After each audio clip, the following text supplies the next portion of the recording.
तो हम आज का ये सेशन स्टार्ट करते हैं।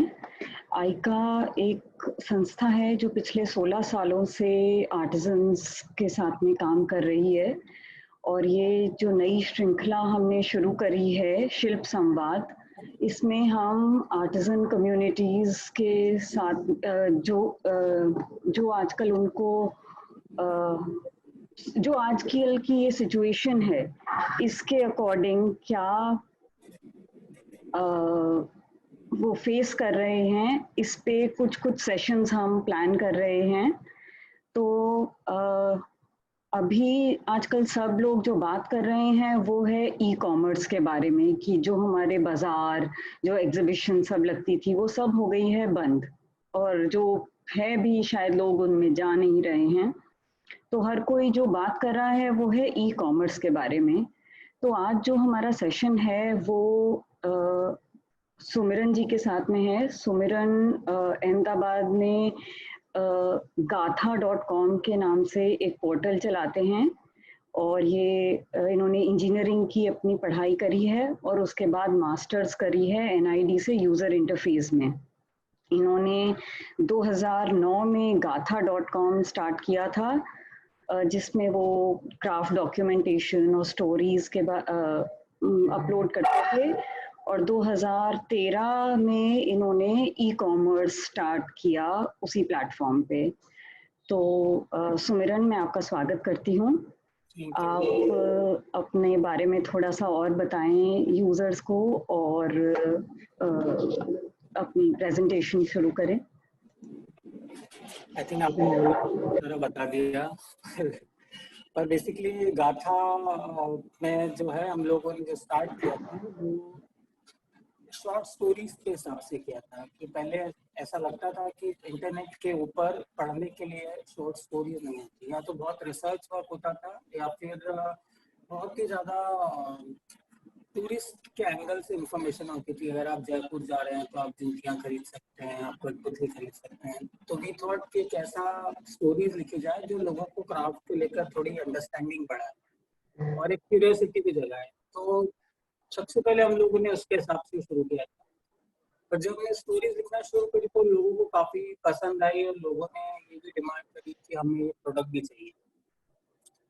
और दूसरा जो प्रॉब्लम नहीं बोल सकते, पर जो दूसरी सिचुएशन हम लोग देख रहे थे वो थे कि जब भी आप गांव में डॉक्यूमेंट करने जाते थे तो आर्टिजन्स लोग बहुत ही बोर हो गए थे इन सब चीज़ों से। यहाँ बस लोग आके फोटो खींचते हैं, स्टूडेंट्स आते हैं, उसके बाद तो 2013 में हम लोग ने क्राफ्ट स्पेसिफिक अपनी शॉप की स्टार्ट की, जिसमें आज तक हम केवल हैंडमेड प्रोडक्ट ही बेचते हैं और जो ऑथेंटिक गारंटीड प्रोडक्ट्स हैं कि ये सब हाथ से बने हुए। उसमें कुछ भी मशीन से बनी हुई चीज़ों को हम लोग जितना हो सके उतना स्क्रीनिंग करके ट्राई करते हैं कि ऐसी कोई भी प्रोडक्ट उसके ऊपर ना आए। और दूसरी इंटरेस्टिंग चीज जो हम लोग करते हैं वो ये है कि जब आप क्राफ्ट के प्रोडक्ट को खरीदते हैं तो आप ये भी देख सकते हैं कि इसे किसने बनाया जी। तो उसमें आर्टिजन्स का नाम लिखा होता है, उसके गांव के बारे में लिखा होता है। तो वो एक लोगों में एक ऑथेंटिसिटी भी जनरेट करता है और एक इंटरेस्ट भी जनरेट करता है कि हाँ ये प्रोडक्ट इस दाम पे चलकर यहाँ तक हमारे पास पहुंचा है। तो वैसे ही हम लोग कर रहे हैं, बहुत साल हो गए हैं। अभी काफी सारे कुछ 100 लोग आर्टिजन और कई 100 ऑर्गेनाइजेशंस और कुछ क्राफ्ट डिजाइनर्स भी हैं जो सभी लोग अपना प्रोडक्ट को सेल करते हैं। हम लोग उन्हें प्लेटफॉर्म पे प्रोवाइड करते हैं और हम क्यूरेट भी करते हैं। तो मैं जो हमारे पार्टिसिपेंट्स हैं उन सबको यही बताना चाहूँगी कि आज जो हम बातचीत करेंगे वो एक ओवरव्यू है कि ये ई कॉमर्स है क्या, इसमें क्या क्या चीज़ों का ध्यान रखना चाहिए और सभी के जो भी सवाल हैं वो लिखते हैं और हम यहाँ Q&A में, और जब हमारा सेशन जब हमारा ये प्रेजेंटेशन खत्म होगी तो हम कोशिश करेंगे कि आपके सवालों के जवाब दे दिए जाएं।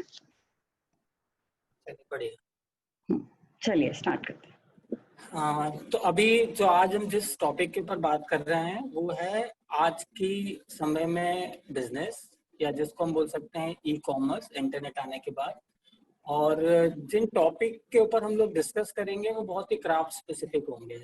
हम बिकॉज ई कॉमर्स का दायरा बहुत बड़ा है, उसमें दवाइयों से लेकर फर्नीचर से लेकर कई तरह की चीजें बिक रही है, बट हम केवल क्राफ्ट के बारे में बात करें। ओके, तो अपन नेक्स्ट स्लाइड पे जाते हैं।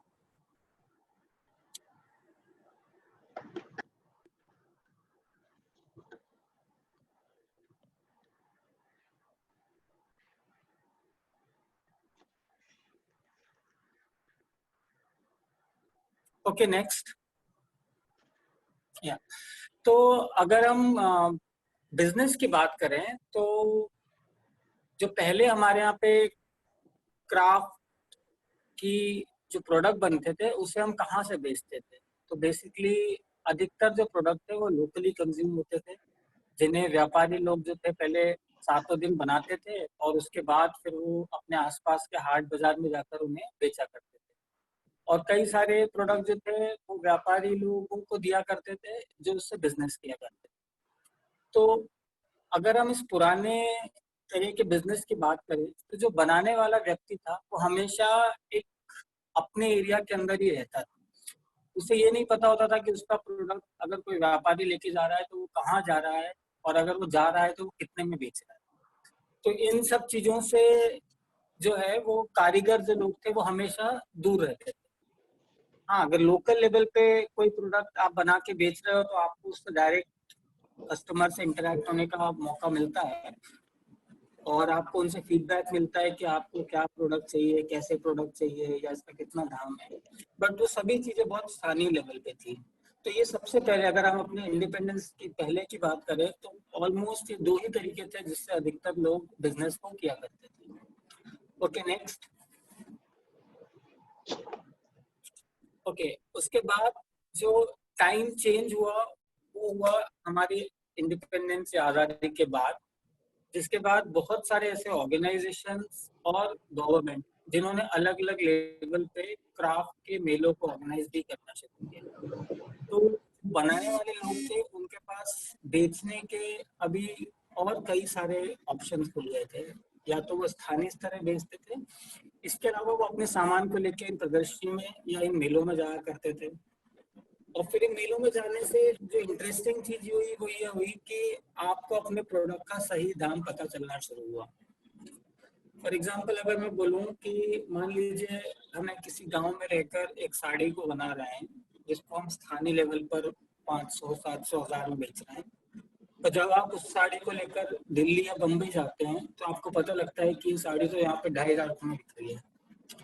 तो जो भाव था वो आर्टिजन्स को अपने प्रोडक्ट का सही पता लगना शुरू हुआ और उसकी वैल्यू भी पता लगनी शुरू। इसके अलावा जो दूसरी बदलाव ये हुए वो थे कि आप अपने बाहर के कस्टमर से या ग्राहक से डायरेक्टली इंटरेक्ट करना शुरू करते हैं। तो आपको पता लगता है कि अगर मुझे प्रोडक्ट बम्बई के लोगों के लिए बनाना है तो उसमें क्या खास बात होनी चाहिए, क्या कलर वो पसंद करते हैं, क्या डिजाइन वो पसंद करते हैं। ऐसे कई सारे सवाल हैं जो कि आपको उन एग्जीबिशन में लोगों से मिलकर पता लगते हैं। जैसे कई बार अगर आप देखते हैं कि अगर आप साउथ में बिजनेस करना चाहते हैं तो वहाँ पे हमें रियलाइज करता है कि बहुत ही ब्राइट कलर जरी वाला प्रोडक्ट लोग ज़्यादा पसंद करते हैं। वहीं अगर आप बम्बई तरफ जाएंगे या और दूसरी तरफ जाएंगे तो वहाँ पे लोग शायद हल्के कलर पसंद करें, उनको इतना ज़्यादा ब्राइट कलर पसंद आए। तो ये सब फीडबैक है जो आपको अपने ग्राहक से डायरेक्टली मिलकर पता लगता है। और इसमें आप देखें तो इसके अंदर एक नुकसान भी था उसका नुकसान ये था कि आपको अपना इतना सामान लेकर इतने दूर ट्रैवल करना पड़ता है, जिसमें एक रिस्क भी होती है कि हम ये सब लेकर जा रहे हैं इतने दूर। उसके अलावा आपका समय, अगर आप मान लीजिए घर में दो ही लोग हैं और आप घर में बैठ के सामान बनाते हैं और आप 15 दिन के एग्जीबिशन के लिए जा रहे हैं तो 15 दिन जो आपका प्रोडक्शन है वो पूरा रुक जाएगा, उसमें कुछ करा नहीं जा सकता, केवल आप एग्जीबिशन जाइए। तो बेसिकली अगर आप देखें तो जो बनाने वाला है उसके ऊपर डबल जिम्मेदारियां थी, बनाओ भी और उसको बेचो भी। तो ये जो दूसरा है उसके ऊपर हम बात करते हैं। अभी हम नेक्स्ट जाते हैं। नेक्स्ट। ओके, अभी उसके बाद जो टाइम है वो और थोड़ा बदला। तो जो ये पहले के दो चीजें हैं ये तो अभी भी हो ही रही हैं, बट अभी जो तीसरा एक एंगल बिजनेस में और आ गया है वो है ऑनलाइन बिजनेस। अब ऑनलाइन बिजनेस में जो ग्राहक है हमें उनके बारे में कुछ पता नहीं चलता, मतलब आप डेफिनेटली मेल से या व्हाट्सएप से या बाकी चीजों से कम्युनिकेशन कर सकते हैं, बट कम्युनिकेशन में भी बहुत सारी लिमिटेशंस होती हैं कि आपको उनकी लैंग्वेज आ रही है नहीं आ रही है। परंतु जो मेलों में हम डायरेक्टली मिला करते थे वो वाला कॉन्सेप्ट इसमें थोड़ा कम हो गया। परंतु इसमें एक दूसरा स्कोप जो बहुत ही बड़ा था जो बन गया वो था कि आपके जो कस्टमर्स हैं या जो आपका ग्राहक है वो कोई 100-200 लोग ना होकर अब लाखों में है। मतलब पूरी दुनिया में से कहीं से भी कोई भी आपका सामान पसंद कर सकता है और साथ में उसको फिर खरीद भी सकता है। तो अगर हम इस ऑनलाइन बिजनेस की बात करें तो इसमें जो स्कोप था कस्टमर्स का बहुत ही ज्यादा खुल गया है। अगर देखिए हम एग्जीबिशन में जाते हैं तो एक एग्जीबिशन में आप 5 दिन या 10 दिन जाते हैं तो वहाँ पे हर दिन का फुटफॉल 1000, 1500, 2000 जैसे लोग होता है। परंतु अगर आप ऑनलाइन की बात करें तो वो बहुत ही वास्ट है। मतलब कोई बम्बई से भी खरीद सकता है, कोई अमेरिका से भी खरीद सकता है, कोई किसी छोटे गांव से भी खरीद सकता है। तो ये एक बहुत ही एक नई अपॉर्चुनिटी है जो मार्केट में धीरे धीरे ओपन होती है।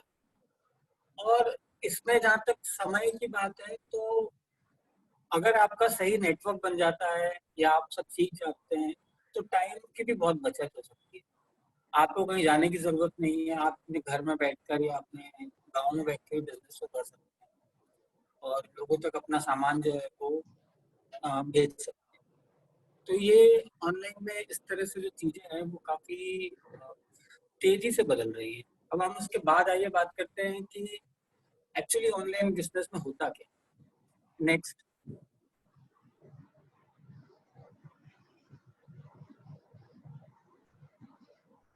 ओके, तो बेसिकली हुआ ये है कि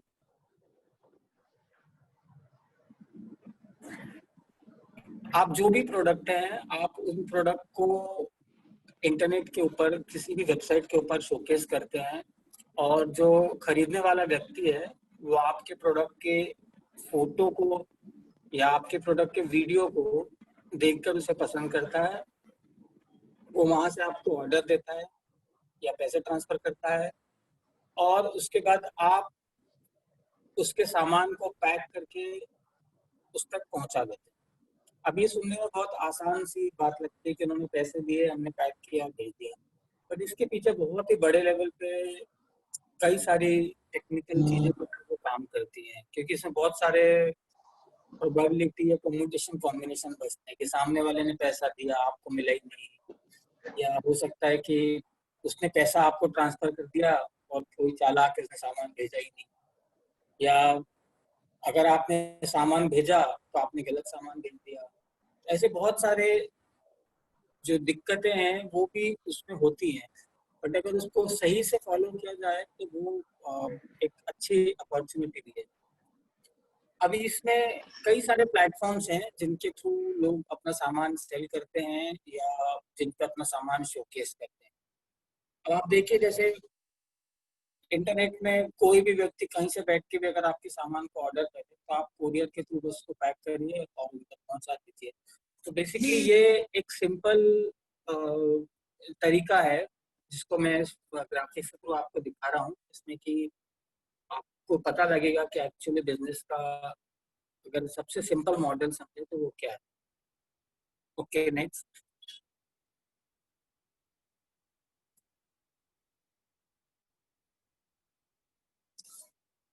ओके, अभी हम अगर किसी भी चीज के बारे में डिस्कस करते हैं तो हमें ये भी पता होना चाहिए कि उसका फ्यूचर क्या है, क्या वो उस डायरेक्शन में जा रहा है या नहीं है। तो अगर हम ई कॉमर्स के बारे में देखें तो जो स्टैटिस्टिक्स है वो बहुत सारी जगहों पे अलग अलग दिए हुए हैं, बट सब लोगों का एक बात तो मानना है कि जो बिजनेस है वो बहुत तेजी से ऊपर जा रहा है।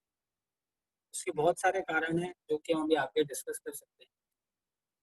ऊपर जा रहा है उसका एक कारण ये भी है कि जो दुनिया का मार्केट है वो एकदम ओपन सा हो गया है।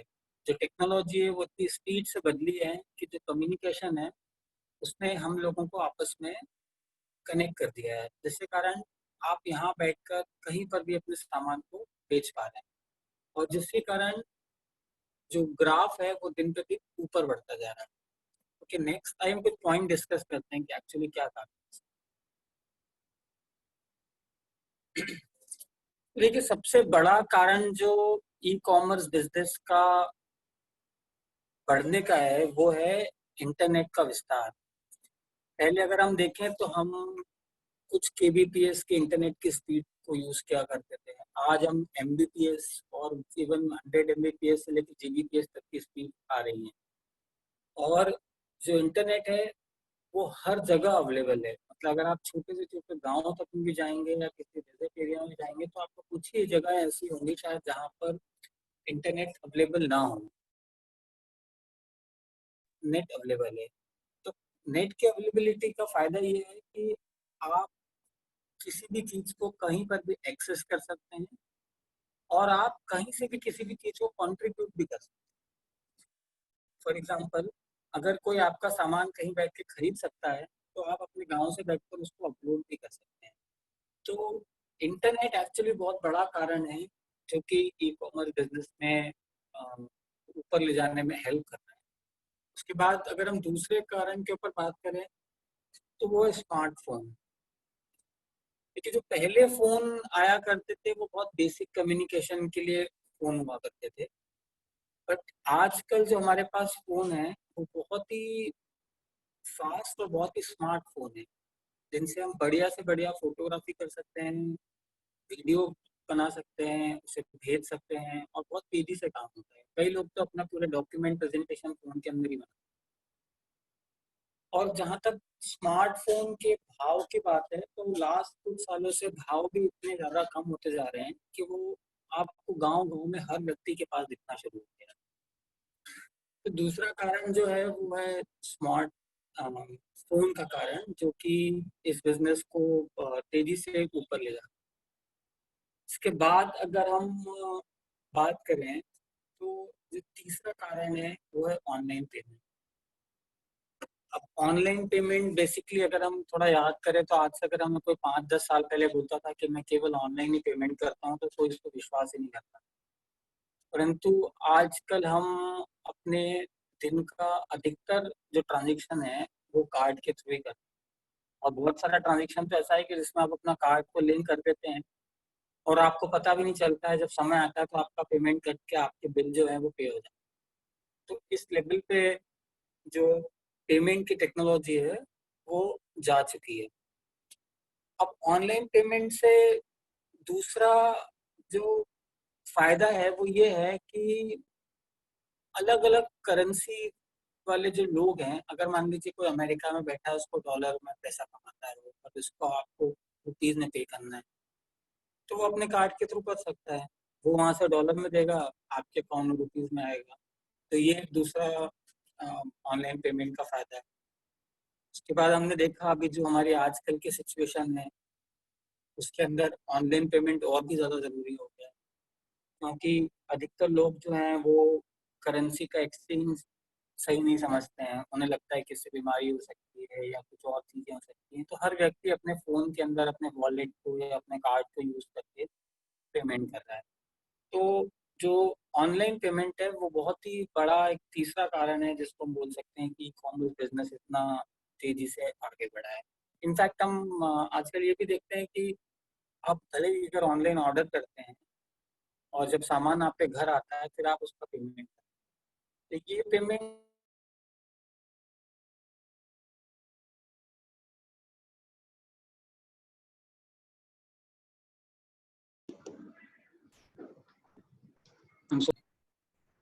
आवाज आ रही है आपको? सुमिरन, हेलो। आप एक, हाँ अब आ रही है आवाज, बीच में थोड़ा रुक गई थी, तो हाँ, आप नहीं नहीं, पेमेंट के बारे फोन आ में, गई थी एक्चुअली। हाँ आप हाँ, एक पेमेंट फोन के आ बारे गया। में कुछ बोल रहे थे। हाँ हाँ जी। हाँ, तो मैं ये बोल रहा था कि अब आप इतना इस लेवल पर बात पहुंच गई है कि जो कोरियर कंपनीज हैं वो जब कैश ऑन डिलीवरी लेने के लिए आपके घर पे आती हैं तो वो लोग भी अब कार्ड से पेमेंट लेते हैं। तो मतलब वो उनके पास एक छोटा सा फोन जैसा डिवाइस होता है, आप उनको अपना कार्ड दीजिए, वो आपके सामने ट्रांजेक्शन करेंगे और आपसे वो सामान लेकर और पैसे लेकर चले जाएंगे। तो मतलब जो ऑनलाइन पेमेंट है उसने भी बिजनेस को बहुत लेवल पे बदल दिया है, और उसमें बहुत ट्रांसपेरेंसी भी है। आपको एकदम क्लियरली पता होता है कि कहाँ हमने पेमेंट किया। अपना स्टेटमेंट देखते तो उसमें पूरा लिखा हुआ आता है कि यहाँ यहाँ आपका पेमेंट। इसके बाद जो तीसरा कारण के बाद जो चौथा कारण है जिसके कारण जो ऑनलाइन बिजनेस सबसे तेजी से बढ़ा है, वो है कोरियर का विस्तार। बेसिकली पहले अगर हमें कोरियर भेजना होता था तो हमारे पास कुछ ऑप्शन ही हुआ करते थे, वो ऑप्शन आज भी हैं। और उसके अलावा भी बहुत सारी कंपनीज जो हैं वो कोरियर में आ गई हैं, और सभी के बीच की जो लड़ाई है वो सर्विस और क्वालिटी को लेकर, जिसका जो सीधा फायदा है वो कस्टमर्स को है। बिल्कुल फास्ट 1 से 2 दिन के अंदर आपको डिलीवरी कर दी जाती है। आप इंडिया की बात कर रहे हैं, यहाँ तक अगर हम अमेरिका सामान भेजना चाहें तो 2 दिन के अंदर अमेरिका में डिलीवरी हो जाती है। तो जो कोरियर कंपनीज की जो टेक्नोलॉजी है और जो फ्लाइट कार्गो की स्पीड है, उसके कारण जो सामान है वो बहुत तेजी से पहुंच जाता है। मान लीजिए अगर दिवाली और आपको लग रहा है कि मुझे दिवाली पे दियों की जरूरत है और मैं न्यूयॉर्क में कहीं बैठा हुआ हूँ, तो मैं मेरे पास अगर 3 दिन है तो मैं इंडिया से दिए ऑर्डर कर सकता हूँ, जो शायद हमको अपने शहर में ना मिल पाए, पर वहां पर चीज पहुंच जाएगी। तो जो कोरियर है उसने एकदम से बिजनेस करने के तरीके को बदल दिया। अब उसके बाद अगर हम चौथे पॉइंट पर, अगर पांचवें पॉइंट पे आए, तो इसका दूसरा सबसे बड़ा कारण है टाइम। देखिए जैसे हम अगर शहरों में रह रहे हैं तो हर व्यक्ति सुबह से लेकर रात तक केवल भाग रहा है, और इस भाग दौड़ में उसके पास टाइम ही नहीं है। अगर आप 7 दिन ऑफिस जा रहे हैं और आप 8 दिन सोचते हैं कि आज मैं कहीं जाऊँ दूसरा काम करूँ, तो आपको आलस ही आएगा। आप बोले यार आज तो छुट्टी का दिन है, आज तो सो।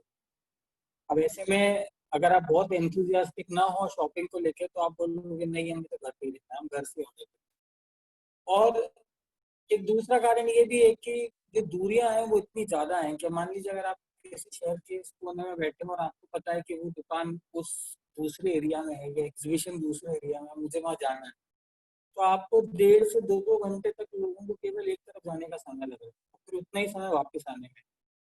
फिर अगर आपको एक प्रोडक्ट लेने के लिए अगर वहां तक जाएंगे तो शायद आपको रियलाइज होगा कि इससे ज्यादा तो हमने अपना पेट्रोल खर्च कर दिया।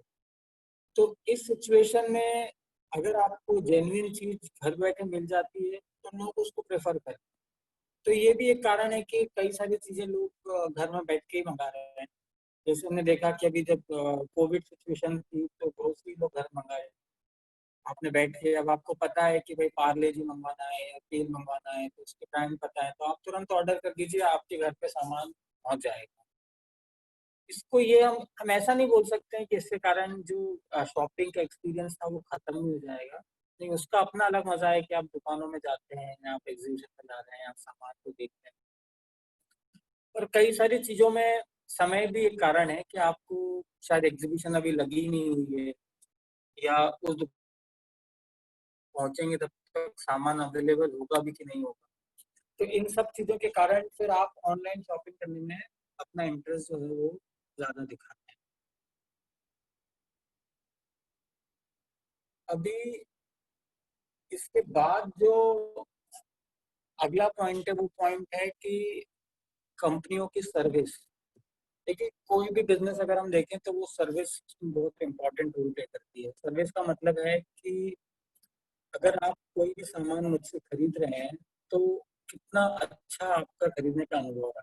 अब इसके अंदर बहुत सारी चीजें जो हम कंसिडर करते हैं उसमें, जैसे आप मान लीजिए कि सर्विस के अंदर ये भी आता है कि आपकी दुकान का इंटीरियर कैसा है, आपकी वेबसाइट कैसी है, या आपकी कैसे है, या आपका जो पेमेंट गेटवे है उसको कितनी आसानी से हमें पेमेंट कर पाए, या आपके प्रोडक्ट कितने अच्छे हैं। ऐसी कई सारी चीजें हैं जो कि आपकी एक्सपीरियंस को इंक्रीज करती है।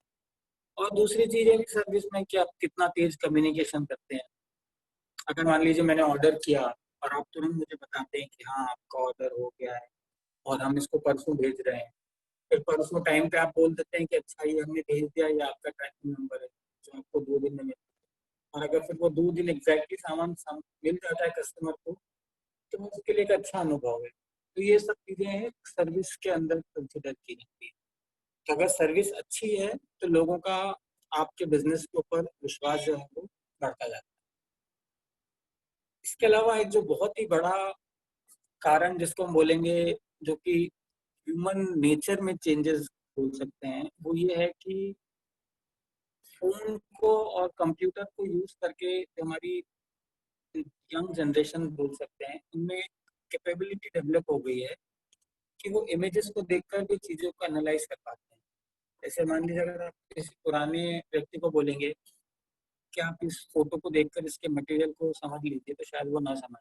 बट अभी जो लोगों का अनुभव ऐसा है कि वो उसको देखकर समझ जाते हैं, उनको एक दिमाग में पिक्चर क्लियर हो जाती है कि अच्छा ये प्रोडक्ट कुछ ऐसा हो। तो इन सब चीजों के कारण जो बिजनेस है वो काफी तेजी से बढ़ रहा है। लोग तुरंत फोटो देखते हैं, उनको समझ में आता है कि अच्छा ये ऐसा फोटो है, या खींचने वाले के ऊपर डिपेंड करता है कि कैसे प्रेजेंट कर रहा है, और लोग उस प्रोडक्ट को तुरंत ऑर्डर कर सकते हैं। और लोग, और इसमें सबसे जो दूसरी इंटरेस्टिंग चीज बात है वो ये है कि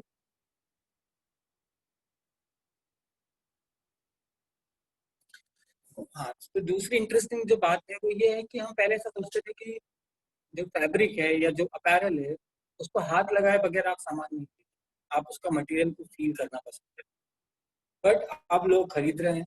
तो इसमें आप इन अगर लास्ट 2 पॉइंट्स को देखेंगे तो ऑनलाइन कंपनी की सर्विस और फोटो को देखकर समझने का तरीका, ये दोनों चीजें बहुत इंपॉर्टेंट रोल प्ले करती है। क्योंकि अगर मान लीजिए पहले आपने कभी कोई सिल्क का सामान मंगाया है और आपको पता है कि ये इन्होंने ऐसा लिखा था और वो मटेरियल कुछ ऐसा आया, तो आप अगली बार उसके बेसिस पे अपना इंट्यूशन के लेवल से सोच कर अंदाज लगा लेते हैं कि अच्छा इस बार अगर मैं ये ऐसा ऑर्डर करूंगी तो ये तो जैसे फॉर एग्जांपल मैं आपको बताऊं, अगर आप मैं बोलूँ कि मल कॉटन है, तो अगर मैंने पहले एक बार मल कॉटन खरीदा है और मुझे अंदाज है कि वो क्या है, तो अगली बार मैं जब वापस उसको देखूंगी तो मैं समझ जाऊंगा कि ये समझ जाऊंगी कि मल कॉटन मेरे लिए कैसा एक्सपीरियंस देगा आने के बाद।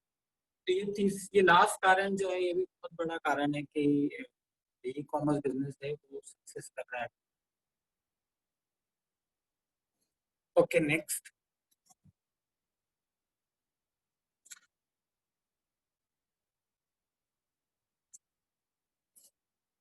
तो अगर हम कुछ फायदे और नुकसान की बात करें ऑनलाइन बिजनेस में, तो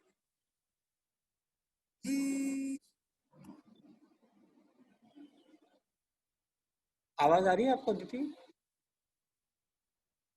आ रही है, आ रही है। अगर अंजी आवाज आ रही है? हाँ, आ रही है आवाज, आप बोलिए। हाँ जी। तो अगर हम कुछ फायदे और नुकसान की बात करें तो आप देखिए, सबसे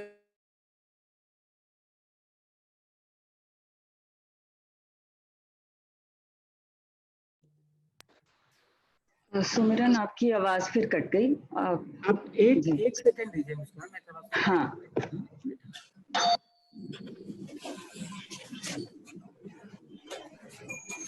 सा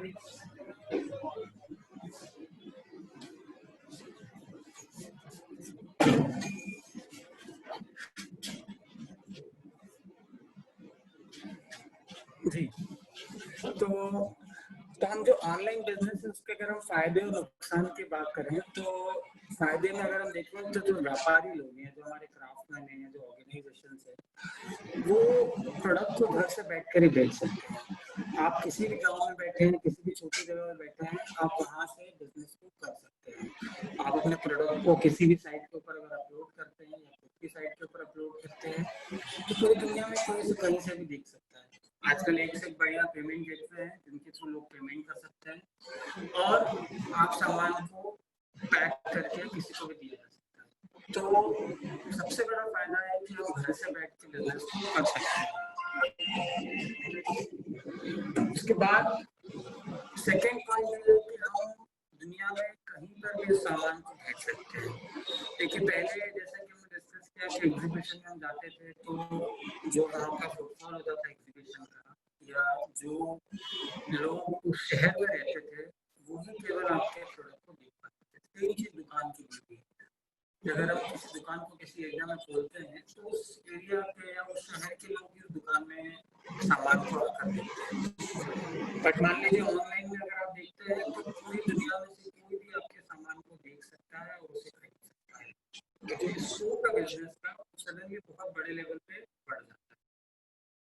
तीसरा जो फायदा है वो ये है कि आपको अपने प्रोडक्ट का सही रेट पता होता है, क्योंकि अगर आप किसी ई कॉमर्स बिजनेस को सामान दे भी रहे हैं प्रोडक्ट बेचने के लिए या आप खुद भी बेच रहे हैं तो आपको ये कोई भी कहीं से अपने फोन में देख सकता है कि मेरा सामान कितने का बिक रहा है, या आप ये देख सकते हैं कि यार इस तरह का सामान कितने का बिक रहा है, जिससे कि हम अपने प्रोडक्ट की सही कीमत जो है वो तय कर सकें। और अगर आप सही कीमत तय करेंगे तो आप अगर ओवर प्राइस कर रहे होंगे तो आपको पता लगेगा कि यार हम ज़्यादा महंगा बता रहे हैं तो उसको थोड़ा कम करेंगे तो ज़्यादा बिकेगा, या अगर हम बहुत सस्ते में बेच रहे हैं आपको पता लगेगा कि बाकी लोग तो इस भाव से ऊपर भाव बेच रहे हैं उनका भी बिक रहा है, तो आप प्रॉफिट को जो है वो इंक्रीज कर सकते हैं। तो ये उसके कुछ फायदे हैं। अगर हम कुछ नुकसान की बात करें तो बिल्कुल नुकसान भी है, जैसा कि पहला पॉइंट लिखा है कि आपका ग्राहक से डायरेक्टली संवाद नहीं होता है। जैसे हम दुकान भी खोलते हैं तो उसमें जो खरीदने वाले लोग आते हैं वो सीधे हमसे बात करते हैं कि अच्छा ये कैसे बनाया है, ये क्या बनाया है, कितने का है, ये डिजाइन का क्या मतलब है। ऐसे बहुत सारे सवाल हैं जिसमें आप भाव ताव भी करते हैं कई जगह पे, तो इसमें ग्राहक से सीधा संवाद नहीं होता। अब इसको आप नुकसान बोल सकते हैं क्योंकि कई बार लोग निगोशिएट भी करते हैं भाव कि आपने बोला 500 तो बजेगा नहीं था, बट ऑनलाइन में इसकी पॉसिबिलिटी नहीं रह जाती है। आपने एक बार रेट डाल दिया सामने वाला उसको तुरंत पे करके आपसे भाव को देकर सामान लेता है। फिर इसमें दूसरा जो नुकसान है वो है कि आप जो भी खासकर ये जो हैंडीक्राफ्ट है मतलब जैसे मिट्टी का सामान, लकड़ी का सामान, इन सब चीजों में हमें ये देखना पड़ता है कि हम इनकी अच्छे से पैकिंग कर रहे हैं कि नहीं, कहीं भेजते वक्त ये सामान तो नहीं जाएगा। और क्योंकि क्या होता है कि जब आप सामान को भेज रहे हैं तो कस्टमर है उसको सामान सही सलामत सही तरीके से, इसमें या दूसरा पॉइंट हो सकता है कि अगर आपका फैब्रिक भी और आपकी पैकिंग अगर सही नहीं है तो रास्ते में अगर गंदा हो गया, उस पर धब्बे लग गए, गीला हो गया, तो इन सब चीजों को आपको इसमें ध्यान रखना पड़ता है। तीसरा पॉइंट है वो पॉइंट है कि सामान की हमें फोटोग्राफी करनी है। जैसा हमने पुराने स्लाइड में डिस्कस किया, जो खरीदने वाला व्यक्ति है केवल प्रोडक्ट के फोटो देखकर ही सामान को खरीद, तो जब वो फोटो देखकर सामान को खरीद रहा है अपने प्रोडक्ट के फोटो को खींचकर अपलोड करना पड़ता है, और वो इस तरीके से करना पड़ता है कि सामने वाला उसको देखकर समझ जाए कि प्रोडक्ट कैसा है, इसमें आपको फोटो करनी पड़ती है।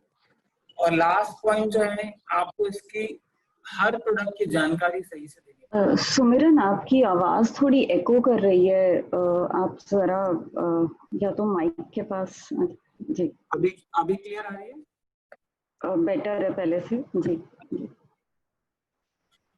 तो मैं वापस से 4 पॉइंट की बात कर रहा था फोटोग्राफी की। उसके बाद जो लास्ट पॉइंट है वो ये है कि हमें अपने प्रोडक्ट की जो जानकारी है वो इंडिविजुअल प्रोडक्ट की जानकारी सही से देनी पड़ती है।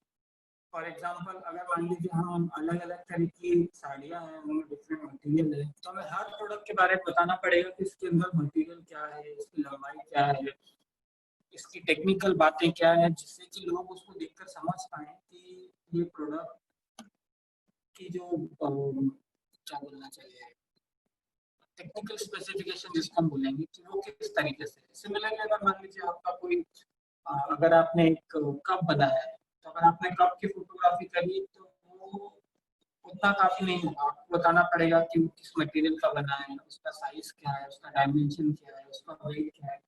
क्योंकि अगर मान लीजिए अगर आपका कप 200 ग्राम का है फॉर एग्जाम्पल, अगर सामने वाले ने उसको देखकर लगा कि तो बहुत हल्का सा कप होगा, जब उसको पहुंचा उसको रियलाइज हो गया तो बहुत भारी कप है, तो फिर वो नहीं भी उसे रिटर्न करने की बात कहेगा या उसको लगेगा कि तुम्हें पूरी जानकारी मिलेगी।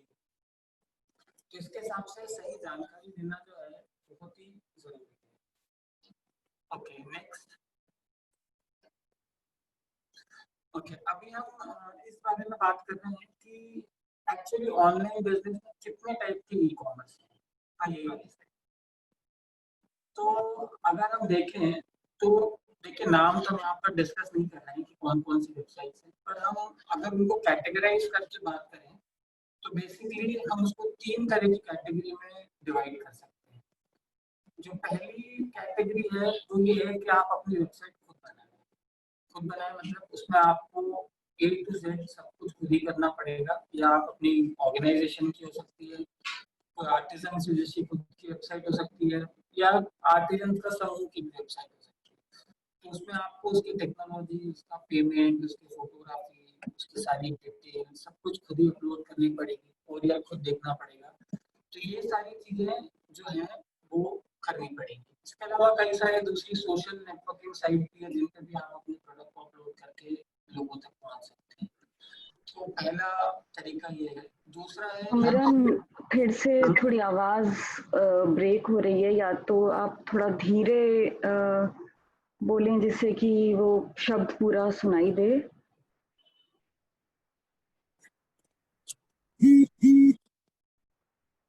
ओके। तो जो सेकंड पॉइंट है वो है मार्केट प्लेस का पहला टाइप। मार्केट प्लेस बेसिकली ऐसी वेबसाइट होती है जहां पर आप अपने प्रोडक्ट को अपलोड कर सकते हैं, जिसको हम बोल सकते हैं कि वो वेबसाइट बेसिकली आपको सर्विस प्रोवाइड कर रही है अपने प्रोडक्ट को बेचने के लिए। जैसे अगर हम दूसरी भाषा में अगर कहें तो मान लीजिए एक मॉल है और वहां पर आपने एक स्पेस खरीदी है, तो इंटरनेट के ऊपर वही मार्केट प्लेस। तो जो उसमें पहला टाइप है वो ये है कि वो आपको केवल अपनी टेक्नोलॉजी और अपनी बेसिक जो बाकी चीजें वो प्रोवाइड करती है। आप अपने खुद के फोटो खींचिए, आप वहां पर उसको लॉग इन करें, अपना सारा डेटा वहां पे डालें और वो प्रोडक्ट लाइव हो जाए। जब कोई कस्टमर उस प्रोडक्ट को खरीदेगा तो आपको मार्केट प्लेस इन्फॉर्म करेगी कि आपका ये प्रोडक्ट बिक गया है, आप इसको भेज दें। और जब आप भेज देंगे तो जो पैसा है वो आपके अकाउंट में मार्केट प्लेस ट्रांसफर कर देगी। तो बेसिकली ये 3 लोगों के बीच की एक पूरी कहानी है जिसके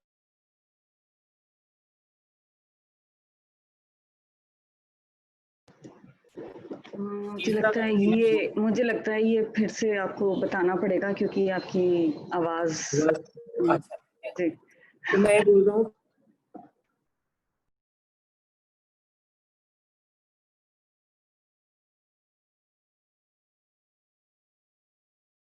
तो पहला दूसरा व्यक्ति जो है वो सामान को खरीद रहा है, और तीसरा व्यक्ति जो मार्केट प्लेस है वो उन तीनों के बीच में एक मीडिएटर है जो ये ध्यान रखता है कि पैसे देने वाले ने पैसे दिए और भेजने वाले ने सामान भेजा, और अगर दोनों आपस में एक्सचेंज से खुश हैं तो वो उस ऑर्डर को क्लोज करता है।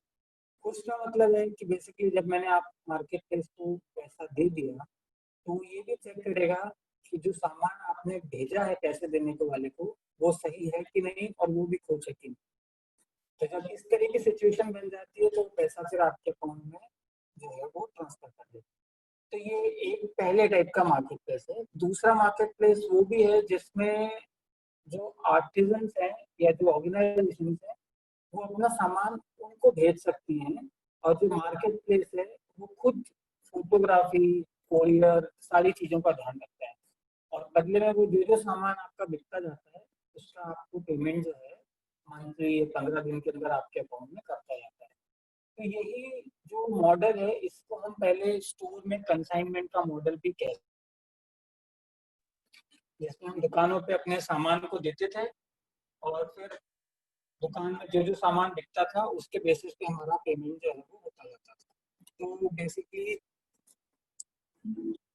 तो बेसिकली ये 3 ई कॉमर्स के टाइप में हम इसको डिवाइड कर सकते हैं, जिसके थ्रू हम बोल सकते हैं कि आजकल ई कॉमर्स का बिजनेस हमारे देश में सबसे ज्यादा हो रहा है।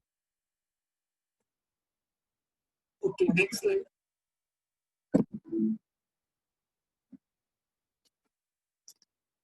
तो यहाँ पर हम बेसिकली एक थोड़ा सा कंपैरिजन कर रहे हैं कि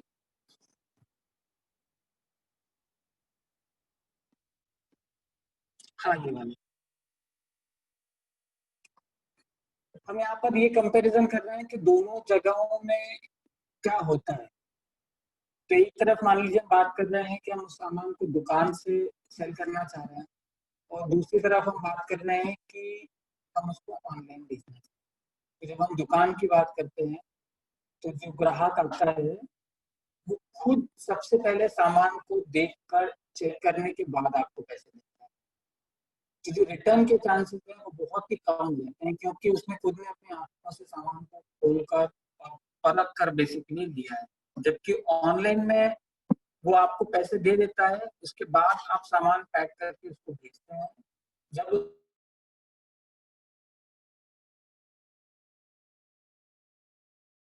उसको पसंद आया कि नहीं, तो ये दोनों में बेसिकली काफी बड़ा डिफरेंस है। और यहीं पर जो है कस्टमर का बिहेवियर भी जो है बहुत इंपॉर्टेंट रोल प्ले करता है। क्योंकि कई बार ऐसा होता है कि आपने दोनों जगहों से गलती हो सकती है कि आपने सोचा कि सामान बिक गया, और जब उसको सामान पहुंचा तो सामान वैसा था ही नहीं जैसा उसने सोचा था।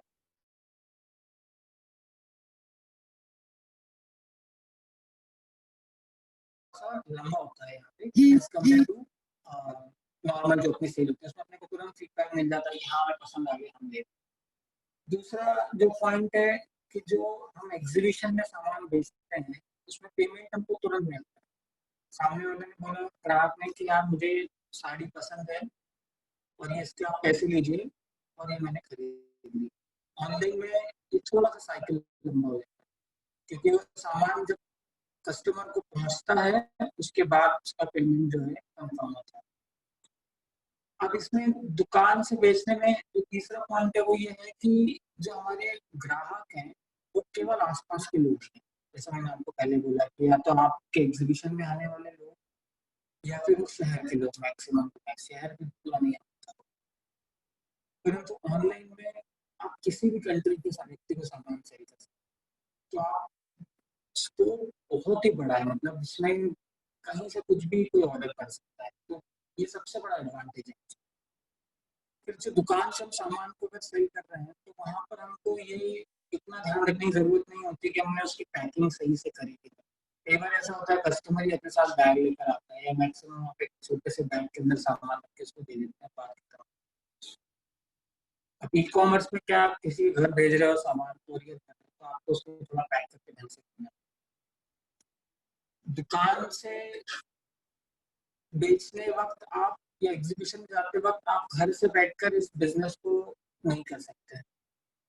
आपको उस सामान को लेकर किसी दूसरी लोकेशन पे जाना पड़ेगा, स्पेशली एग्जीबिशन या दूसरी चीज, और फिर वहां पर जाके आपको 10 दिन, 8 दिन, 15 दिन रुकना पड़ेगा। और फिर वहां से जो बिजनेस होगा तो वो आप पैसे कमाएंगे, और अगर नहीं हुआ तो फिर आपको पूरा सामान लेकर वापस आना।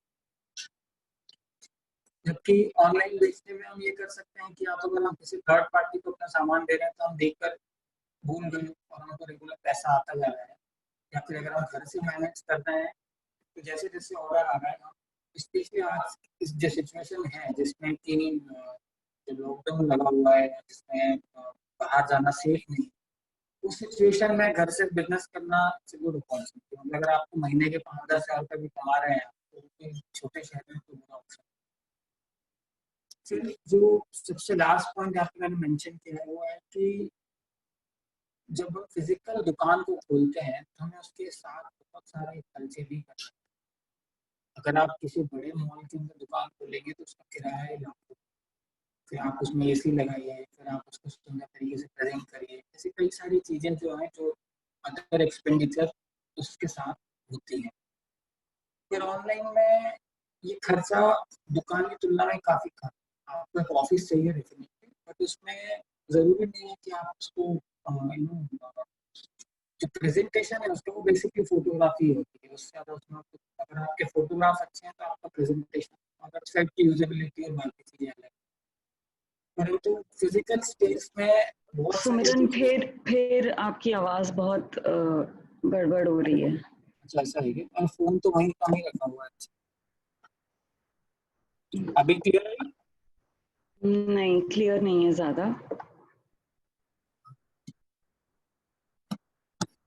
कहाँ से गड़बड़ हुआ, कौन से पॉइंट से? अब हाँ। अभी ठीक है? हाँ जी, हाँ जी। तो मैं जो बोल रहा था वो ये था कि जो दुकान है उसमें जो उसका ऑपरेशनल कॉस्ट है और जिस तरह के फुटफॉल को कैटर करता है वो काफी ज्यादा है as compare to online. Online में आपका जो प्रेजेंटेशन है वो आपके फोटोग्राफी होते हैं, और दुकान में आपको उसका इंटीरियर भी करना पड़ेगा, उसका विजुअल मर्चेंडाइजिंग भी करना पड़ेगा, आपको एसी भी चलाना पड़ेगा। जैसे बहुत सारी चीजें हैं जो आपके एक्सपेंसेस को रिड्यूस कर देती है अगर आप ऑनलाइन बिजनेस कर रहे हैं। Okay next.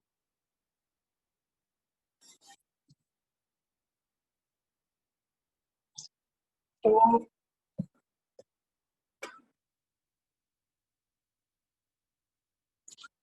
अभी हम कुछ उन पॉइंट्स को कंसिडर कर रहे हैं कि जब हम ऑनलाइन सामान को रखते हैं तो हमें किन चीजों के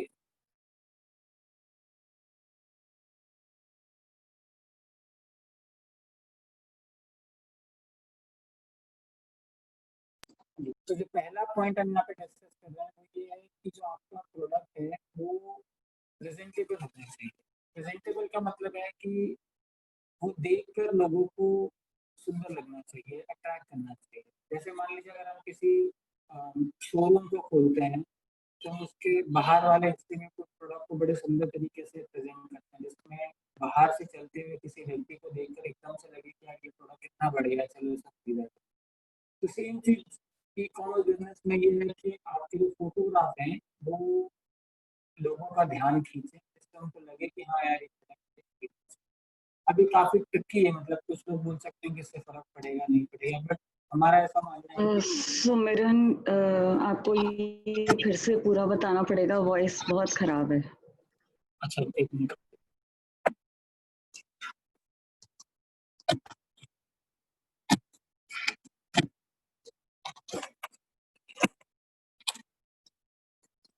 ओके मैं फिर से बोलता हूँ, ठीक। अभी क्लियर आ रही है? जी हेलो। जी। तो जो फोटोग्राफी की बात हम कर रहे थे वो ये थी कि आप जिस तरह से फोटो को प्रेजेंट कर रहे हैं तो लोगों को देखकर ऐसा लगना चाहिए कि ये प्रोडक्ट इंटरेस्टिंग है। आप नहीं नहीं क्लियर है, नहीं क्लियर है। अच्छा ओके।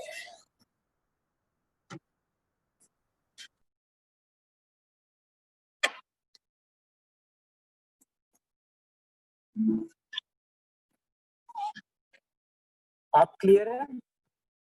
जी जी बोलिए। तो जो मैं फर्स्ट पॉइंट बोल रहा हूँ वो ये है कि जो फोटोग्राफी है वो देखकर लोगों को ऐसा लगना चाहिए कि ये प्रोडक्ट इंटरेस्टिंग है और हमें इसे खरीदना चाहिए। बेसिकली ये पहला पॉइंट है जिसको हमें हमेशा कंसिडर करना चाहिए, क्योंकि इसी से ही लोगों का फर्स्ट इंप्रेशन आपके प्रोडक्ट को लेकर होता है। Okay next slide. Second point ऐसा है कि आप जो प्रोडक्ट सेल करना चाहते हैं उसकी आकार की और उसकी वजन की सही जानकारी लोगों को देना बहुत जरूरी है। ये चीज हैंडीक्राफ्ट में भी लागू होती है और ये चीज हैंडलूम पे भी लागू होती है।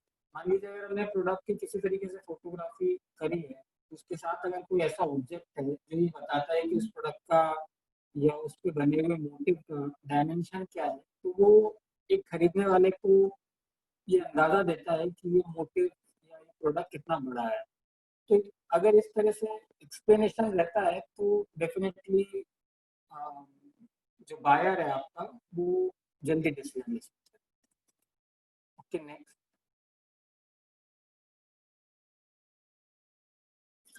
अभी देखिए तीसरा पॉइंट है कि जो मटेरियल है उसकी जानकारी भी आपको बहुत ध्यान से देनी पड़ती है। मान लीजिए कि अगर एक साड़ी है, हमने उसमें अगर एक मॉडल को भी शूट किया है और वो बहुत डिस्टेंस से शूट किया क्योंकि हम पूरा मॉडल कवर करना चाहते हैं, परंतु साड़ी का बॉर्डर अगर जरी का है तो शायद वो डिस्टेंस से पता ही ना लगे कि वो जरी का बॉर्डर। हमें कुछ फोटो ऐसे भी उसके अंदर नीचे डालना चाहिए जिससे कि लोगों को पता लगे कि इसके अंदर एक बॉर्डर है जो कि जरी का बॉर्डर है, या इसके ऊपर एम्ब्रॉयडरी है जो इस तरह की है। तो कुछ माइक्रो और कुछ मैक्रो दोनों तरह के, मतलब पास से और दूर से इस तरह से फोटो का कॉम्बिनेशन हो जिससे कि लोगों को पता लगे कि ये प्रोडक्ट किस।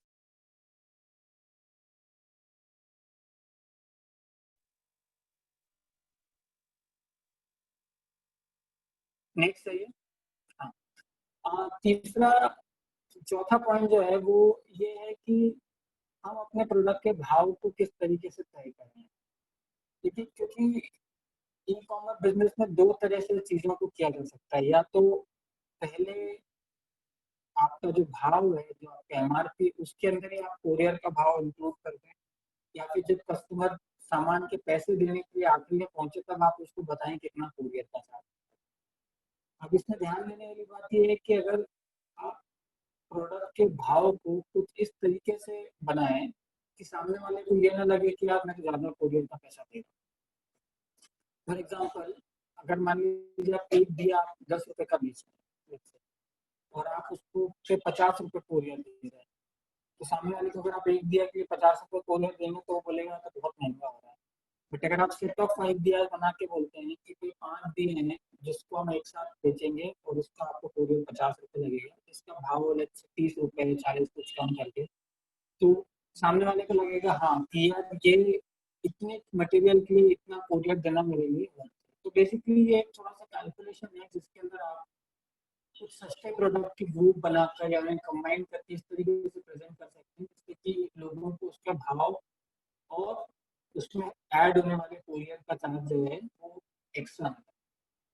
फिर दूसरा, कई बार ये भी होता है कि कुछ प्रोडक्ट जो है वो वॉल्यूमेट्रिक शिपिंग में जाते हैं। वॉल्यूमेट्रिक शिपिंग का मतलब कि उसके वजन पे ना जाके उसके वॉल्यूम के ऊपर जाके, जैसे मान लीजिए अगर आप एक मटका कोरियर कर, तो जो मटका है वो मान लीजिए वजन में 1 किलो ही होगा या 1.5 किलो होगा, परंतु अगर हम उसका डब्बा बनाएंगे तो उसका डब्बा बहुत बड़ा होगा। सुमिरन फिर से आपकी आवाज। पर फोन तो रखा ही हुआ है मेरा, कुछ हिला ही नहीं।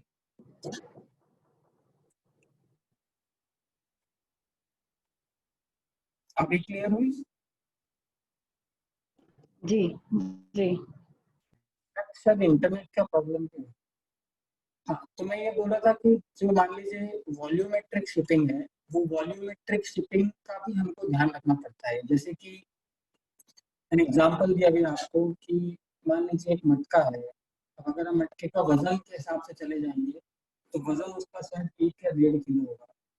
और जब हम उसको पैक करके कोरियर करने के लिए जाएंगे तो मालूम पड़ेगा कि वो तो बहुत बड़ा डब्बा बन गया और अब वो किलो में ना जाके वॉल्यूम में जा। तो पहले से ही हमको ये प्लान करना पड़ेगा कि हमारा प्रोडक्ट का शिपिंग कितना लग सकता है, कितना हमको उसमें ऐड करने की जरूरत है, ताकि ऑर्डर आने के बाद आपको इन चीजों की कंफ्यूजन ना हो। या अगर ऐसा बड़ा शिपिंग वॉल्यूमेट्रिक बन रहा है तो आप उसके कॉस्ट के साथ कुछ ऐसी चीजों को कंबाइन करें जिससे कि लोगों को लगे कि हाँ ये 5 चीजें मंगाएंगे तो शायद हमको शिपिंग सस्ता पड़ेगा।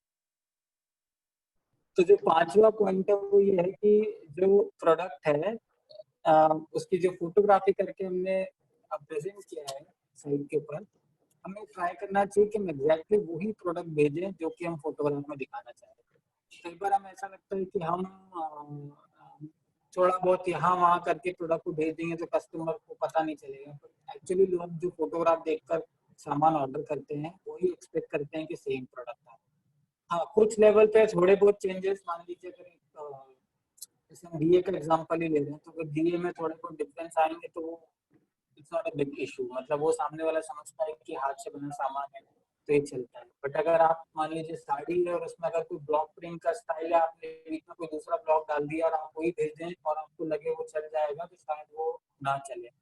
तो ये बहुत ध्यान रखने की जरूरत है कि जो प्रोडक्ट हम दिखा रहे हैं फोटोग्राफ में हम वही प्रोडक्ट उनको भेजें। ओके, इसके बाद जो सबसे लास्ट पॉइंट है जो हमको ध्यान रखने की जरूरत होती है वो है कि प्रोडक्ट की पैकेजिंग सही से करें, क्योंकि यही सबसे ज्यादा ट्रिकी चीज है। अगर आपका प्रोडक्ट भेजने में खराब हो गया तो आपको जो कस्टमर का पैसा है वो भी रिफंड करना पड़ेगा और आपका प्रोडक्ट का भी लॉस होगा। तो जरूरी है कि हम उसकी पैकिंग सही से करें और जहाँ तक हो सके उतना उसमें प्लास्टिक के ऐसे मटेरियल का यूज ना करें जो कि एनवायरनमेंट को नुकसान करते हैं। और कई सारे लोग अपने कुछ क्रिएटिव दिमाग, जैसे अगर आप उड़ीसा से सामान मंगाएंगे तो वहां से बहुत ही बढ़िया वो लोग घास को कटिंग करके उसके साथ पैकिंग करते हैं, तो वो अपना खुद का उनका एक इनोवेशन है, ये अपना जो पुराना ट्रेडिशन है। तो ऐसे हर व्यक्ति अपने अलग अलग लेवल पे इन प्रोडक्ट्स को पैकिंग के तरीके ढूंढे जा सकते हैं जो उस एरिया के एसेंस को प्रेजेंट भी करते हो और एनवायरनमेंट को नुकसान भी ना पहुंचाएं और प्रोडक्ट भी सेफली पहुंच जाए। तो ये बहुत ही इम्पोर्टेंट पॉइंट है। I think that's all. मैं चाहती हूँ कि हमारे जो भी पार्टिसिपेंट्स हैं उनको अगर कोई क्वेश्चंस हैं, जैसे किसी ने पहले पूछा था कि किस तरीके से एक क्वेश्चन है कि कश्मीर में 2G इंटरनेट स्पीड के कारण काफ़ी मुश्किल है, तो क्या रिस्क हो सकते हैं ऑनलाइन बिजनेस में? तो आप कुछ बताना चाहेंगे सुमिरन इसके बारे में? देखिए, प्रोडक्ट को अपलोड करते वक्त ही आपको फास्ट इंटरनेट की जरूरत है।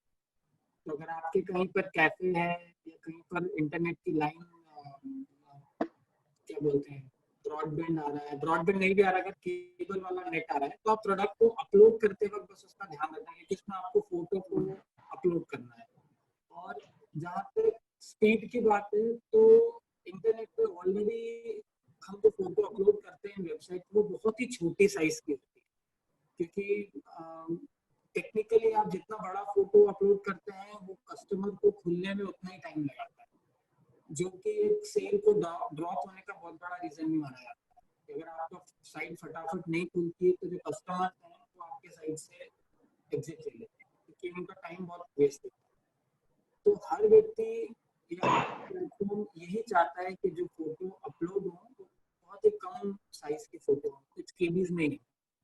तो आपको बस उसको अपलोड करते वक्त थोड़ा इंटरनेट का स्पीड का ध्यान रखना पड़ेगा। उसके बाद तो आपको अगर ऑर्डर मैनेज करना है तो वो 2G के अंदर भी आसानी से इट्स लाइक अ मेल, क्योंकि हम 2G में भी मेल तो यूज करते हैं कि आपको मेल आया, उसके अंदर आपको या आपने लॉगिन किया, आपको पूरी जानकारी वहाँ मिल गई कि ये प्रोडक्ट है, इस एड्रेस पे भेजना है, आप उसको पैक करके भेज दीजिए। उसमें कुछ ऐसा बहुत ज्यादा तेज इंटरनेट ही चाहिए ऐसा जरूरी है, आप आसानी से।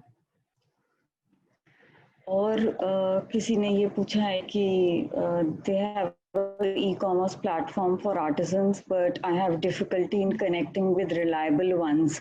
How do I connect? तो मुझे लगता है कि इसका जवाब तो मैं ही दे सकती हूँ कि आइका एक सर्टिफिकेशन प्रोग्राम रन करती है क्राफ्ट मार्क पिछले 14-15 सालों से, और वो सर्टिफिकेशन जेन्युइन हैंडमेड प्रोडक्ट्स के लिए ही है। तो अगर आपको किसी जेन्युइन आर्टिजन से कनेक्ट करना है तो आप हमें ईमेल कर सकते हैं, हमारी वेबसाइट पे देख सकते हैं और हम आपको जेन्युइन आर्टिजन से कनेक्ट करा देंगे। हमारा ईमेल आईडी है marketing@icaonline.org। आप हमारा सोशल मीडिया हैंडल्स भी फॉलो कर सकते हैं, जिस पे हम अपलोड करते रहते हैं नई आर्टिजन्स और नए क्राफ्ट टेक्निक्स के बारे में। अगला सवाल मैं लेना चाहूँगी वो है कि are there ethical e-commerce platforms operating in India such as Etsy and Shopify which are effective in the USA and Europe? मेरे ख्याल से ये जानना चाह रहे हैं कि कोई ई-कॉमर्स प्लेटफॉर्म्स जो US और यूरोप में शिप करते हों, तो नहीं, काफ़ी सारे ऐसे। सभी लोग शिप करते हैं, इंडिया के सारी हाँ, साइट्स करते हैं। जी जी, वही कि आजकल तो बहुत सारे ई-कॉमर्स प्लेटफॉर्म्स हैं और थोड़ा रिसर्च करने पे पता चल जाएगा कि जी सब लोग शिप करते हैं बाहर, इसमें अभी कोई दिक्कत नहीं, क्योंकि कोरियर और ये सब बहुत बढ़िया हो गया है। और जो अमेरिकन कॉन्सेप्ट है बहुत अलग कॉन्सेप्ट है, इंडियन कॉन्सेप्ट बहुत अलग है। मतलब हमको बिजनेस तो अमेरिका के तरीके से नहीं सोचना चाहिए, क्योंकि वहाँ पर जैसे हमारा क्राफ्ट का कल्चर, जो हमारे यहाँ के क्राफ्ट के तरीके हैं वो वहाँ से बिल्कुल अलग है। वहाँ पे क्राफ्ट हॉबी की तरह ज्यादा है रादर देन लाइफ स्टाइल की तरह।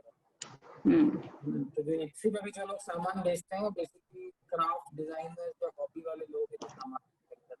तो अपना तो मेन बिजनेस ही वही है। फिर एक सवाल है सचिन त्रिपाठी जी का, ज्यादातर local artisan single piece online order लेने में परेशानी का अनुभव करते हैं और प्रेफर करते हैं कि उनका सामान कोई बल्क में ले जाए होलसेल रेट्स में और उसके बाद आगे सेल कर दे। ऐसे लोगों के लिए क्या सुझाव है? अब इसमें मैंने आपको जो 2-3 तरीके के मॉडल बताए हैं, मार्केट प्लेस थे, उसमें जो तीसरे टाइप का मार्केट प्लेस है उसमें यही है कि आप अपना सामान वहाँ पर दे दें। और कई बार लोग जो मार्केट प्लेस हैं या जो वेबसाइट्स हैं, या हम लोग भी कई बार सामान खरीदते हैं, और कई बार अगर सामान बहुत एक्सपेंसिव होता है, महंगे प्रोडक्ट है, तो फिर वो आपको बोला जाता है कि आप इसका पैसा धीरे धीरे करके हमसे ले सकते हैं। तो ये तो काफ़ी जगह है जहाँ पे एक्सप्लोर किया जा सकता है इस तरीके का बिजनेस करना। क्योंकि ये भी सही बात है कि इंडिविजुअल प्रोडक्ट अगर बहुत छोटे-छोटे प्रोडक्ट हैं तो शायद उनको बार-बार अपलोड करना, ये करने में दिक्कत हो। ये मतलब ये प्रैक्टिकल प्रॉब्लम है, इसमें कोई दो राय नहीं। बट जैसे कुछ प्रोडक्ट ऐसे हैं जो लोग लगातार बनाते रहते हैं।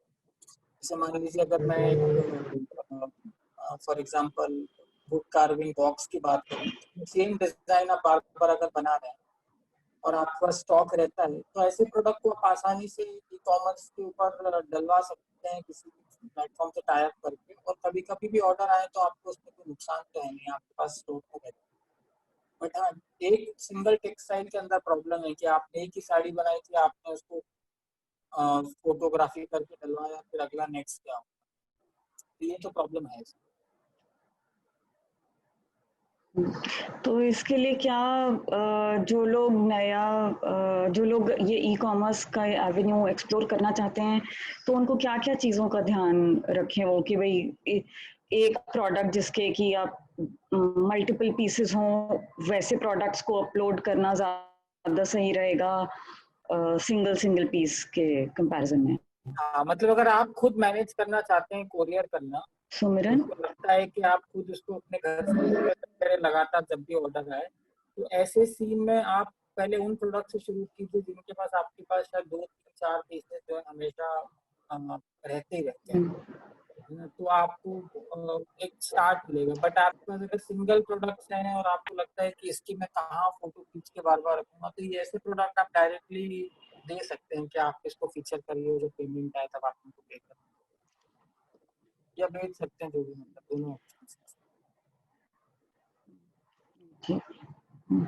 एक और राजेंद्र कुमार जोशी जी का सवाल है कि we are working in remote area of Uttarakhand, we are using speed posts, but it is taking long time. So how can we convince the customer if he wants fast delivery? तो अभी इसमें कैसा है कि मैंने आपको जो बोला कि इसमें जो टेक्निकल डिटेल्स है प्रोडक्ट की, उसके बारे में आपको सही जानकारी प्रोडक्ट के साथ ही देनी पड़ती है। तो हमारे साथ भी कई सारे लोग बिजनेस करते हैं, उनकी लोकेशन काफी रिमोट है, मान लीजिए लद्दाख है, तो आपको क्लियरली प्रोडक्ट के साथ मेंशन करना चाहिए पहले ही, इस प्रोडक्ट को आपको पहुंचने में कम से कम 10 दिन लगेंगे। तो जो खरीदने वाला है उसको पहले ही पता हो कि मेरे को ये प्रोडक्ट 10 दिन बाद मिलेगा, तो उनका पेशेंस जो है वो बना रहता है।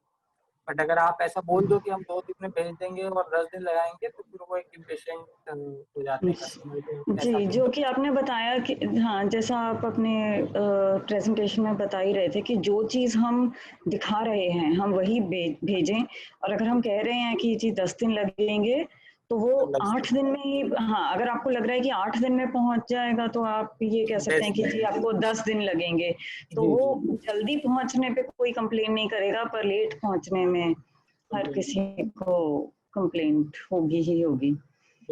सचिन जी चाह रहे हैं कि एग्जाम्पल दे सकते हैं अगर मार्केट प्लेस का? आप एग्जांपल देना तो क्या है, तो फिर वो नाइंसाफी होगी कि इसका नाम ले लिया, इसका नहीं लिया। बहुत सारे मार्केट प्लेस मतलब अपने यहाँ पर अब तो कुछ सालों में तो इतने सारे खुल गए हैं, मतलब हर दिन ही खुलते जा रहे हैं। विदाउट में आप गूगल करेंगे क्राफ्ट बाय इंडियन क्राफ्ट के शॉप, के साथ कई सारे मिलेंगे। आप हमारी साइट पे जाके देखिए, आपको वहाँ पे आएंगे। बट बहुत सारे ऑलमोस्ट सभी लोग कर रहे हैं। तो सचिन जी कह रहे हैं कि भाई मेन परेशानी है इंडिविजुअल प्रोडक्ट्स को पैक करके शिप करने की है। तो मुझे लगता है कि अलग-अलग वेबसाइट के अलग-अलग टर्म्स एंड कंडीशंस होते हैं। तो कई वेबसाइट आपसे सचिन जी कह देंगे कि जी आप 20 प्रोडक्ट्स भेज दीजिए, और जो वो इंडिविजुअल कस्टमर को जो भेजने का काम है वो खुद कर लेंगी। तो यही अलग-अलग वेबसाइट्स का अलग-अलग मॉडल होता है।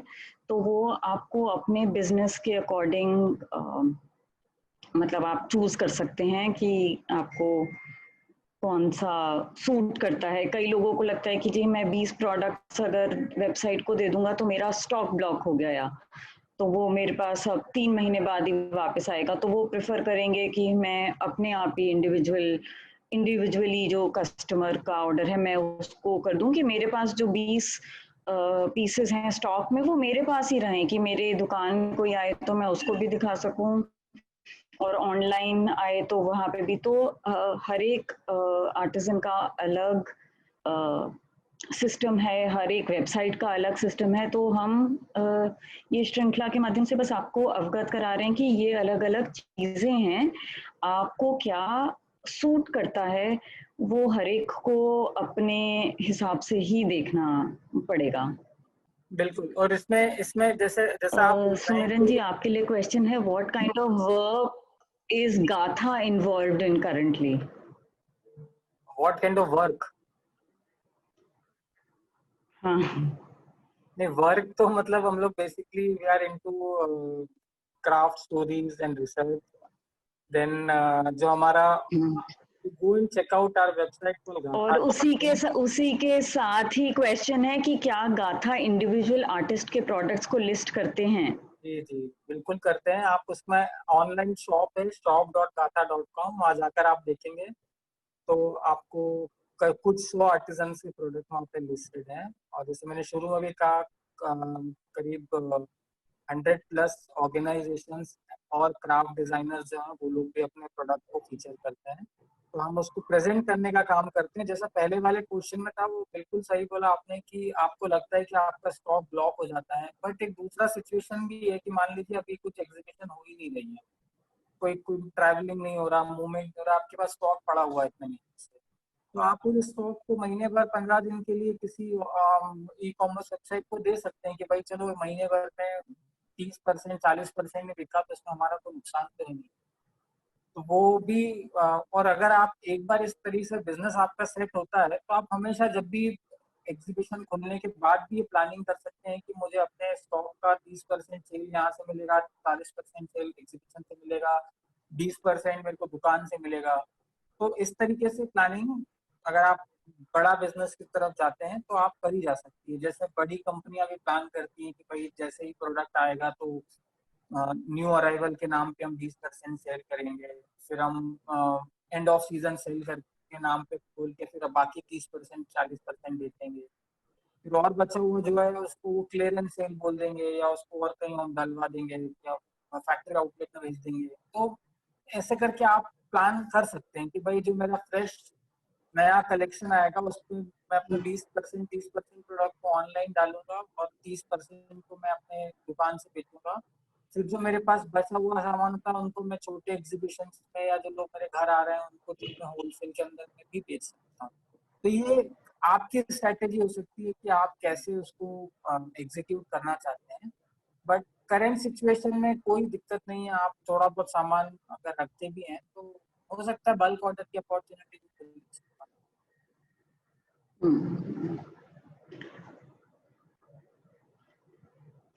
मुझे लगता है कि ये सारे सवालों का हमने जवाब दे दिया है, और मैं अपने सारे व्यूअर्स को ये भी बताना चाहूँगी कि ये जो प्रेजेंटेशन थी वो हम आपको ईमेल कर देंगे, जिससे कि आपके पास एक रेफरेंस रहे कि हमने आज क्या बात करी।